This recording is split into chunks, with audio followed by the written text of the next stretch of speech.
एक बार की बात है, किसी जंगल में एक कौवा रहता था। वो बहुत ही खुश था, क्योंकि उसकी ज्यादा इच्छाएं नहीं थीं। वह अपनी जिंदगी से संतुष्ट था। लेकिन एक बार उसने जंगल में किसी हंस को देख लिया और उसे देखते ही सोचने लगा कि ये प्राणी कितना सुंदर है। ऐसा प्राणी तो मैंने पहले कभी नहीं देखा। इतना साफ और सफेद। ये तो इस जंगल में औरों से बहुत सफेद और सुंदर है, इसलिए ये तो बहुत खुश रहता होगा। कौवा हंस के पास गया और पूछा, भाई तुम इतने सुंदर हो, इसलिए तुम बहुत खुश होगे? इस पर हंस ने जवाब दिया, हां, मैं पहले बहुत खुश रहता था, जब तक मैंने तोते को नहीं देखा था।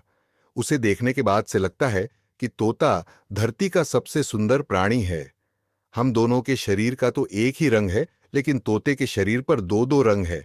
उसके गले में लाल रंग का घेरा और वो सूर्ख हरे रंग का था। सच में वो बेहद खूबसूरत था।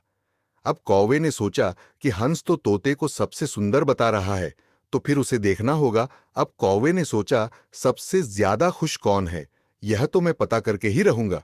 इसलिए अब मोर से मिलना ही पड़ेगा। कौवे ने मोर को जंगल में ढूंढा, लेकिन उसे पूरे जंगल में एक भी मोर नहीं मिला। और मोर को ढूंढते ढूंढते वह चिड़िया घर में पहुंच गया। सब लोगों के जाने के बाद कौवे ने मोर से पूछा, भाई, तुम दुनिया के सबसे सुंदर जीव हो और रंग बिरंगे हो। तुम्हारे साथ लोग फोटो खिंचवा रहे थे।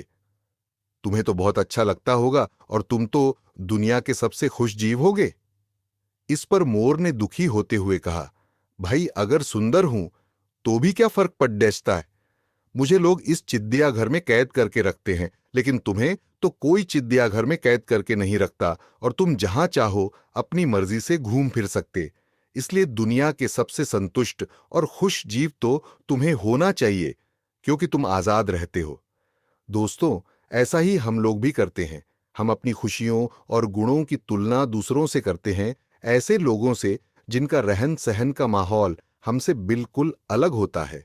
हमारी जिंदगी में बहुत सारी ऐसी चीजें होती हैं जो केवल हमारे पास हैं, लेकिन हम उसकी अहमियत समझकर खुश नहीं होते। लेकिन दूसरों की छोटी खुशी भी हमें बद्धी लगती है, जबकि हम अपनी बद्दी खुशियों को इग्नोर कर देते हैं।